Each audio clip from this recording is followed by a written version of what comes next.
G'day guys and welcome to Aussie English. My objective here is to teach you guys the English spoken down under. So whether you want to speak like a fair dinkum Aussie, or you just want to understand what the flippin' hell we're on about when we're having a yarn, you've come to the right place. So sit back, grab a cuppa and enjoy Aussie English.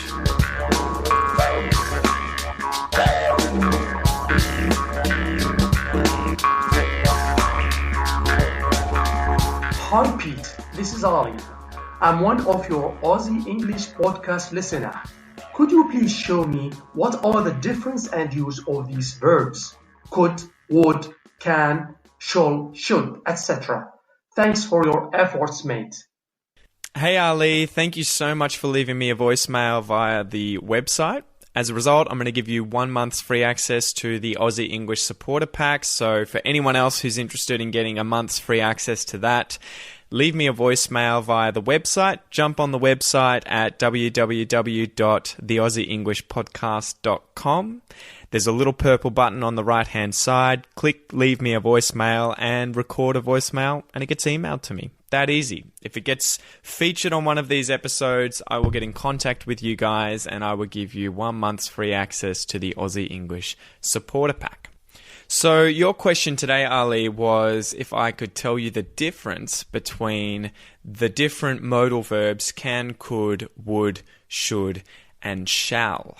This is a pretty complicated question and would require a lot of time for me to go over all of these, but I'm going to try and sort of give you the down low, give you a brief introduction to when and where to use these different modal verbs.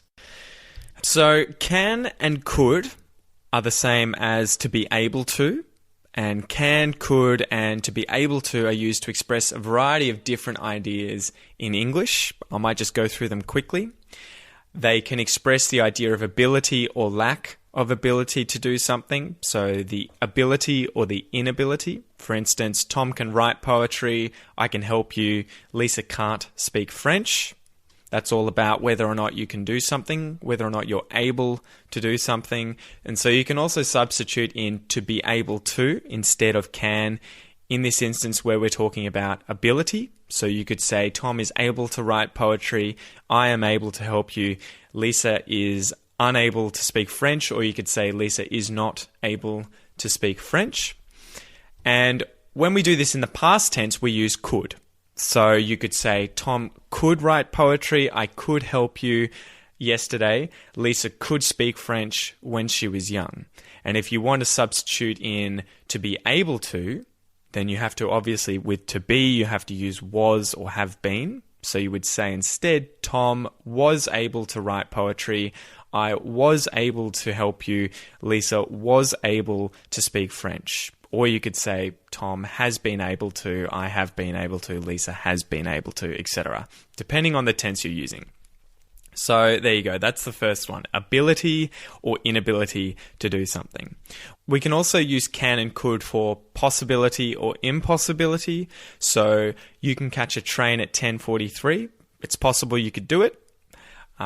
He can't see you right now. It's impossible that he sees you. And again, if we do this in the past tense, you could catch a train at 10:43 yesterday, or he couldn't see you yesterday. So that's possibility and impossibility. We can also use it for asking permission or giving permission. So for instance, can you lend me $10? You can borrow my car. Could I have your number? Could I talk to you? However, in this form, could isn't the past tense. It's the conditional tense, I believe. So it would be like saying, would I be able to have your number? Could I have your number? Would I be able to talk to you? Could I talk to you? We can also use it when making suggestions. So we can use could to make a suggestion. You could take the tour of the castle. You could go there tomorrow. You could do this. And again, that's the conditional. You would be able to take the tour tomorrow. You would be able to go there. However, could sounds a lot more natural. So shall and should. Shall and should. And this also goes with ought to, but that's not really used that much, at least compared to the other two. So we can use shall or should to offer assistance or as a polite suggestion. And I might add here first, shall is only used in the first person. So it can be singular or plural, shall I, shall we, but it's only used with I and we. Shall I, shall we. I shall, we shall. So we can use them to offer assistance or as a polite suggestion. So shall we go for a walk? Shall I go to the shops and buy some milk? Should I go for a walk? Should I go to the shops and buy some milk? So we can also use should as a prediction or an expectation that something is going to happen. The proposal should be finished on time. I shouldn't be late. The train usually arrives on time. And we can also use it to give advice. You should check that document before you send it out.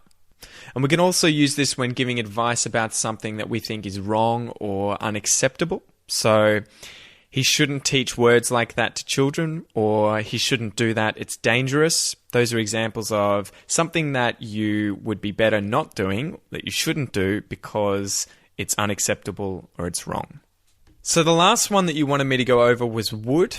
And would sort of pairs well with will when it comes to modal verbs, will and would. So I might go over both of these. So will and would are used for polite requests or statements. Will you please take the trash outside? Would you mind if I sat next to you? I would like to sign up for the workshop. So polite requests and statements. You can also use it for habitual past actions. So we can use would to talk about things that we did habitually in the past. So something that happened many times that we used to do all the time, say as a kid. For instance, when I was a child, I would spend hours playing video games. Or you could say, Peter wouldn't eat broccoli as a kid. So notice how I've said as a child or as a kid, I wouldn't, and then, or I would, and then the thing. And that just means that that thing happened all the time. So I would spend hours playing video games every single day, every single week, every single month. It happened a lot. Or I wouldn't eat broccoli at all dinners. So periodically, all the time, as a habit, I wouldn't eat broccoli. So I hope that helps, Ali. It's a bit of a shallow attempt at covering those different modal verbs. It's kind of hard for me to go into them in great lengths altogether. That would definitely require individual episodes. So I hope this has kind of helped. Go over it a few times and try and get sort of the basic idea of how I would or wouldn't use these. And then get out there and practice them. I think that is one of the biggest tips that I can give you for practicing modal verbs and auxiliary verbs, is to focus on one at a time, to look for real example sentences, and then to play with those sentences. So like conjugate through them using different pronouns. I would rehearse them myself alone in my room. So I would like speak to myself and say things like, when I was a kid, I would do this, he would do this, she would do this as a kid, we would do this, they would do this. And then, for instance, I would go to should. I should help. I should do this. I should do that. I would try maybe picking one at a time, spend 30 seconds coming up with sentences off the top of your head and just play with them. You could also do this writing. If you really, really want to practice your writing skill and practice these modal verbs, then I would again conjugate through, use them in as many different ways as you can whilst writing. And eventually the meanings are going to sink in and you will do it naturally. But I think it's one of those things, if you want to chop down a whole forest, you do it tree by tree. You look at the first tree you want to chop down, and then you chop that tree down, repeat the process, and eventually there's no more forest. You don't look at the forest and think, how am I ever going to chop down all these trees? You just have to do it bit by bit. Anyway, guys, again, I would just want to mention the Aussie English Supporter Pack. If you guys haven't checked it out already, jump over to the Aussie English website at www.theaussieenglishpodcast.com. I've put a lot of work into this, guys, and I'm really trying to create premium content that will allow you guys who sign up to this paid premium content to rapidly increase in your ability of speaking English, writing English, your listening comprehension. Ultimately, I'm trying to generate an income for myself so that I can more readily help you guys and take the more serious learners to the level that they want to be at sooner. and also be able to keep giving away as much free content as possible. So if you want to check that out, there's 2 free example episodes on the website.